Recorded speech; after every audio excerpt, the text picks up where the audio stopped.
Hello बच्चों, नमस्कार। क्या हालचाल, कैसे हैं आप सभी लोग? एक बार फिर से आप सभी का स्वागत करते हैं एक नए सेट में। आज हमारे पास सामाजिक विज्ञान का सेट नंबर 2 है, और ये हमारे पास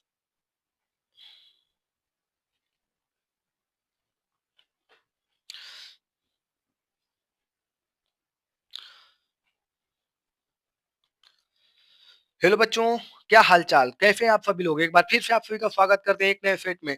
ये सामाजिक विज्ञान का सेट 2 है, मेरे लाल।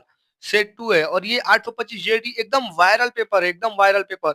अगर आपने फेट 1 नहीं देखा है तो प्लीज जाके फेट 1 देख लीजिए। और अगर फेट 1 नहीं देखा है और अगर फेट 2 में डायरेक्ट आ गए तो पहले फेट 2 को निपटा लीजिए, क्योंकि दोनों पेपर एक दूसरे से बहुत ही क्लोज है। एकदम वायरल पेपर है। अगर आप चाहते हैं कि आप अपने पेपर में 80 से 80 से 85 85 क्वेश्चन नंबर का क्वेश्चन सही करके आए तो प्लीज इस पूरे फेट को आप लोग एक बार जरूर देखिएगा, ठीक है? तो ज्यादा समय ना लेते हुए इस फेट को उपयोग करते हैं। सबसे पहले आप यहाँ पे अपना अनुक्रमांक भर लेंगे, यहाँ पे अपना नाम भर लेंगे। इसके बाद आगे हम लोग जब बढ़ते हैं तो बाबू पहले ही आता है प्रश्न एमसीक्यू टाइप क्वेश्चन। कौन से? MCQ type question. और एमसीक्यू टाइप क्वेश्चन में पहला ही क्वेश्चन दिया हुआ है, वियना की संधि कब हुई थी? वियना की संधि कब हुई थी मेरे लाल? बताओ बताओ, आप लोग के पास चार ऑप्शन, वियना की संधि कब हुई थी? तो यहाँ पे आपका ऑप्शन ऑप्शन कौन सा सही हो जाएगा? ऑप्शन बी क्या हो जाएगा मेरे लाल? सही हो जाएगा। ऑप्शन बी सही हो जाएगा, 1815 ईस्वी। ठीक है, नेक्स्ट क्वेश्चन देखेंगे। क्या कह रहा है? हिंदू स्वराज पुस्तक के लेखक कौन है? हिंदू स्वराज के पुस्तक के लेखक कौन है जी? बताओ बाबू, हिंदू स्वराज पुस्तक के लेखक कौन है? हमारे महात्मा गांधी जी हैं, राष्ट्रपिता हैं। ये कौन है? ये राष्ट्रपिता जी, महात्मा गांधी जी। ठीक। नेक्स्ट क्वेश्चन कह रहा है, रिंडर पेस्ट का संबंध है। रिंडर पेस्ट का संबंध है। जो रिंडर पेस्ट होता है वो किससे संबंधित होता है? पेड़ पौधों की बीमारी से? नहीं। महामारी से? एकदम नहीं। महामारी कहाँ से आएगा वो? एकदम नहीं। तब क्या होगा बाबू? हमारे पास हो जाएगा बी, ऑप्शन बी क्या हो जाएगा सही? मवेशियों की बीमारी से। किससे हो? मवेशियों की बीमारी से। ठीक है, नेक्स्ट क्वेश्चन देखेंगे मेरे लाल।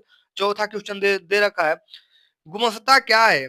गुमाफ्ता क्या है? गुमाफ्ता क्या है हो? बताओ, गुमाफ्ता क्या है? ऑप्शन सी हो जाएगा इसका सही हो जाएगा, वेतन भोगी। क्या हो जाएगा बाबू? वेतन भोगी कर्मचारी। ठीक। नेक्स्ट क्वेश्चन क्या कह रहा है? नेक्स्ट क्वेश्चन कह रहा है, गुलामगिरी पुस्तक के लेखक कौन है? ए लाल, पिछले सेट में ये आया था और मैंने लिख के दिया था कि 100% आएगा, 100% आएगा। तो ये दिया हुआ गुलामगिरी पुस्तक के लेखक कौन है? तो बाबू कोई और नहीं, हमारी ज्योतिबा फूले हैं। कौन है ये? ज्योतिबा फूले। ज्योतिबा फूले एक महान समाज सुधारक थे। ठीक है, नेक्स्ट क्वेश्चन देखेंगे बाबू, श्रीलंका स्वतंत्र राष्ट्र कब बना? जो हमारा श्रीलंका है स्वतंत्र राष्ट्र कब बना था? आप लोग बताइए, जो श्रीलंका को स्वतंत्रता मिली थी कब मिली थी? भारत को तो 1947 में मिल गई थी। भारत को 1947 में मिल गई थी, लेकिन श्रीलंका को आजाद होने के लिए 1 साल का और एक्स्ट्रा टाइम देना पड़ा था। 1948 ईस्वी में जाके श्रीलंका आजाद हुआ था। ठीक है मेरे लाल, नेक्स्ट क्वेश्चन देखेंगे। हमारे पास क्या कह रहा है, भारत में भारत में लोकतांत्रिक विकेंद्रीकरण हेतु किया गया संवैधानिक प्रावधान है। ये हमारे पास संविधान से उठ के सवाल आया हुआ है। किससे उठ के आया हुआ है? संविधान से उठ के आया हुआ है सवाल। तो इसका क्या हो जाएगा आंसर? तो इसका बाबू, महिलाओं का सांसद में प्रतिनिधित्व, ये तो नहीं होगा, ये गलत। हे भाई, चल नहीं रहा है यार बाबू, पेनवा नहीं चल रहा है, रह रह के रुक जा रहा है यार। चलो कोई नहीं, ये सोच रहा है इसको भी बोर्ड का पेपर देना है ना, इसीलिए ये भी सोच रहा है हम भी कुछ पढ़ लें। ठीक। तो ये क्या हो जाएगा, स्थानीय स्व स्वशासी स्वशासी निकायों को संवैधानिक दर्जा तथा नियुक्ति नियमित चुनाव। ऑप्शन बी इसका क्या हो जाएगा? एकदम करेक्ट हो जाएगा। ठीक है, ऑप्शन बी करेक्ट हो जाएगा। आठवां क्या कह रहा है, भारत में संविधान की दृष्टि से कौन सा कथन सही है? ये चार कथन दिया, इनमें से कोई एक ही कथन सही है जो भारत के संविधान की दृष्टि से सही है। ठीक है, सनातन धर्म का राजकीय धर्म। ए बाबू, सनातन धर्म, इस समय लोग हिंदू राष्ट्र बनाने के चक्कर में पड़े हुए हैं, ये तो गलत है। अल्पसंख्यकों को उनकी जनसंख्या के अनुरूप प्रतिनिधित्व, ये भी गलत है। धर्म के आधार पर भेदभाव का अभाव, धर्म के आधार पे धर्म के आधार पे भेदभाव का अभाव, ये हमारे एकदम सही हो जाएगा।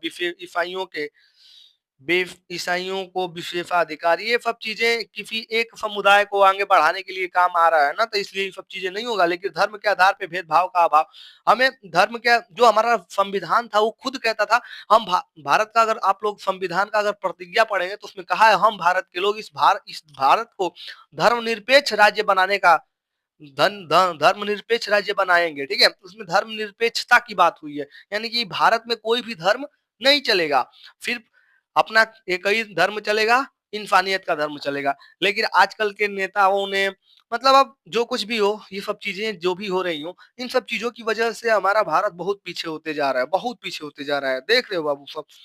लेकिन आप लोग को फिलहाल अपने पढ़ाई पे ध्यान देना है, क्योंकि आप अपने पढ़ाई, जब तक आप शिक्षित नहीं बनेंगे तब तक आप कुछ नहीं कर पाएंगे। ठीक है, नेक्स्ट क्वेश्चन देख लेंगे।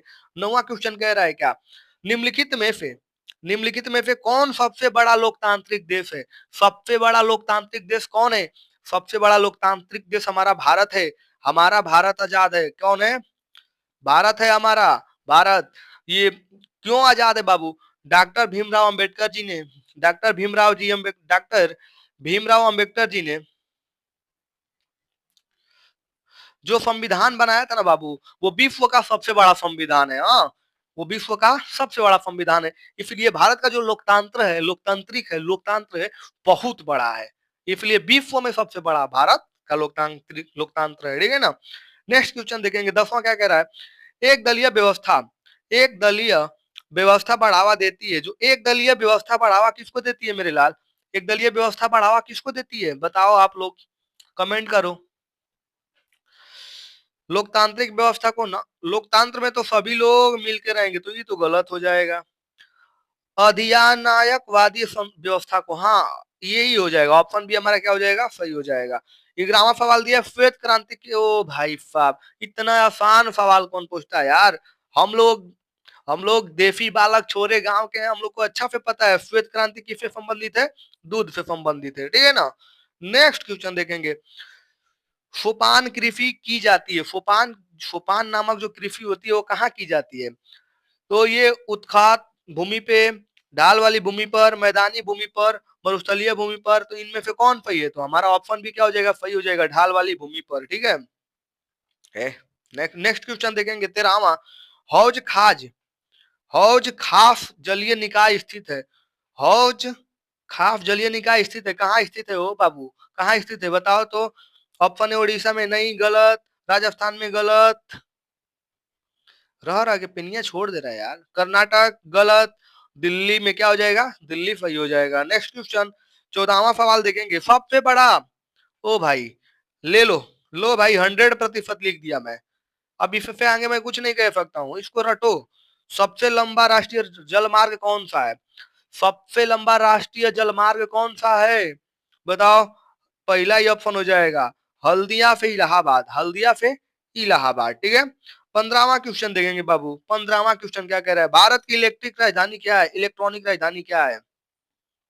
जो भारत की इलेक्ट्रॉनिक राजधानी क्या है, इलेक्ट्रॉनिक, देखो बेंगलुरु में ये सब चीजें बहुत ज्यादा होती हैं, मोबाइल बनता है, या जो ये क्या बोलते हैं, डीआरडीओ वारडीओ सब, मतलब पार्ट्स बनते हैं वहां पे, ज्यादा इलेक्ट्रॉनिक का काम होता है, इसलिए इलेक्ट्रॉनिक राजधानी माना जाता है किसको, बेंगलुरु को।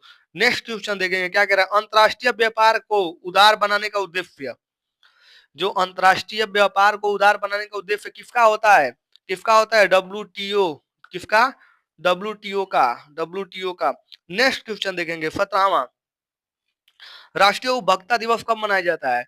जो हमारा राष्ट्रीय उपभोक्ता दिवस है वो कब मनाया जाता है बाबू? वो मनाया जाता है 24 दिसंबर को। कब? 24 दिसंबर को। 18वां क्वेश्चन दे रखा है, वर्ष 2017-18 में वित्तीय क्षेत्र में कितने प्रतिशत श्रम का रोजगार प्राप्त हुआ था? ये जो हमारे पास 17-18 में वित्तीय क्षेत्र में कितने प्रतिशत श्रम को रोजगार प्राप्त हुआ था, मतलब कि कितने श्रमिकों को रोजगार दिया गया था? तो इसका ऑप्शन डी हो जाएगा 25%। क्या हो जाएगा ऑप्शन डी? 25%। ठीक है। नेक्स्ट क्वेश्चन क्या कह रहा है, वर्ष 2019 में भारत में जन्म के समय संभावित आयु कितनी थी? वर्ष 2019 में भारत में जन्म के समय संभावित आयु कितनी थी? संभावित आयु कितनी थी बताओ, बताओ बाबू। तो ये हो जाएगा ऑप्शन बी। क्या हो जाएगा ऑप्शन बी, 72.8 वर्ष। क्या था, 72.8 वर्ष। वर्ष 2012 के, वर्ष 2012 में भारत के प्रति 1000 ग्रामीण परिवारों में कितने प्रतिशत परिवारों के का स्रोत व्यवसायिक बैंक थे? बताओ व्यवसायिक बैंक कितने परिवारों के थे? तो ये हो जाएगा हमारे पास 25%। कितने प्रतिशत? 25%, समझे? अब बाबू नेक्स्ट क्वेश्चन देखेंगे। ये हमारे पास दो दो नंबर वाले जो सवाल आएंगे ये बहुत इंपॉर्टेंट होते हैं, इसको आप लोग रिवील मतलब कहीं से भी इसको सर्च कीजिए, लिखिए। नहीं पता, नहीं मिल रहा है तो मेरे चैनल पे जाइए, खोजिए, मिल जाएगा, सब मिलेगा, हम सब डाले हुए हैं, ठीक है। तो ये ऑप्शन एक क्या कह रहा है, आर्थिक महामंदी के प्रमुख दो कारणों का उल्लेख कीजिए। भारत के अर्थव्यवस्था पर महामंदी के दो मुख्य दो प्रभाव बताइए। नेक्स्ट क्वेश्चन, राजनीतिक दलों से आप क्या समझते हैं, इन्हीं किन्हीं दो कार्यों को उल्लेख कीजिए। लोकतंत्र की किन्हीं दो प्रमुख चुनौतियों को वर्णन कीजिए। नेक्स्ट क्वेश्चन, औद्योगिक प्रदूषण नियंत्रण के उपाय सुझाइए। ऊर्जा के परंपरागत स्रोत का वर्णन कीजिए। ये ऊर्जा के परंपरागत स्रोतों का वर्णन कीजिए, ये तो आसान है यार, इतना आसान नहीं कर पाओगे तो तुम लोग क्या करोगे यार बाबू। सुनो इसमें क्या करेंगे हम, कुछ नहीं, सॉरी। नेक्स्ट क्वेश्चन देखेंगे, चौथा, विदेशी व्यापार से आप क्या समझते हैं? भारत के विदेशी व्यापारों का अभिनव प्रवृत्तियों का उल्लेख कीजिए। सरकारी स्वामित्व वाले सार्वजनिक क्षेत्र के महत्व को रेखांकित कीजिए, ठीक है। अब ऐसे ही देख लो बाबू, यूरोप, यूरोप में राष्ट्रवाद के लिए आया, यूरोपोल आया हुआ है। क्वेश्चन नंबर 5 अथवा करके भी आया हुआ है। भारतीय राष्ट्रीय आंदोलन, महात्मा गांधी आंदोलन का प्रकाश डालिए। जो महात्मा गांधी ने 3 आंदोलन किए थे, सविनय अवज्ञा आंदोलन, दांडी मार्च, और एक अहमदाबाद में सूत वाला मजदूरों के लिए लड़े हुए थे, तो उन सब चीजों के बारे में पूछा हुआ है। ये अलैंगिक समानता से आप क्या समझते हैं? राजनीतिक व्यवस्था में महिलाओं का प्रतिनिधित्व पर प्रकाश डालिए। भारत की संघात्मक व्यवस्था पर की प्रमुख विशेषताओं का वर्णन, ये सब आप लोग पढ़ लीजिएगा। और ये सब आप लोग क्या कीजिएगा बाबू, पढ़ लीजिएगा। वनों का वर्गीकरण प्रस्तुत कीजिए। औपचारिक तथा अनौपचारिक, औपचारिक तथा अनौपचारिक शाख में विभेद कीजिए, इनके विभिन्न स्रोतों का वर्णन कीजिए। संगठित तथा असंगठित क्षेत्र के रोजगार में अंतर स्पष्ट कीजिए, ठीक। नेक्स्ट क्वेश्चन आएंगे, इसी तरह मैप वाला आ जाएगा। तो मैंने मैप वाला बताया हुआ है, देखो मैप वाला मैंने बताया हुआ है, रट लो बाबू। चुपके से ही इन सब प्रश्नों को क्या कर लो, चुपके से रट लो, एकदम यही आएंगे, उठ के यही आएगा पेपर में यहाँ पे। और मानचित्र का चिंता नहीं करना है, मानचित्र आप लोगों को पेपर में दे दिया जाता है, पीछे रहता है, ठीक है। ये सब चीजें हैं जो, अच्छा ये किसके लिए था, कहा एक और क्वेश्चन होता है जी, अभी दिखा रहे हैं। हाँ ये, इसको भी आप लोग क्या कीजिएगा, एकदम रट लेना है। क्या कर लेना हम लोग को, एकदम रट लेना है, रट लेना है, रट लेना है, रट लेना है, इसको भी रटना है यार, सबको रट लेना है, ठीक है ना। चलो तो वो सब वही सेम सेम चीज था यहाँ पे, जिनको थोड़ा कम दिखाई देता है उसके लिए होता है। तो अगले फेट के लिए हमारे चैनल को सब्सक्राइब कर लीजिए। वीडियो को क्या कर लिया करिए भाई, थोड़ा बहुत लाइक कोई कर दिया करो यार, तुम लोग लाइक कोई नहीं करते हो। लाइक शेयर सब्सक्राइब करो और बेल आइकन को दबा लो। मिलते हैं नेक्स्ट सेट में, सेट नंबर 3 में। तब तक के लिए बाय बाय, घर पे रहे, स्वस्थ रहे, मस्त रहे। और जो भी सवाल बचा है उन सारे सवालों को आप कहीं ना कहीं से ढूंढ के याद करते रहे, पढ़ते रहे, मस्त रहे, ठीक है। मिलते हैं नेक्स्ट क्लास में, तब तक के लिए बाय।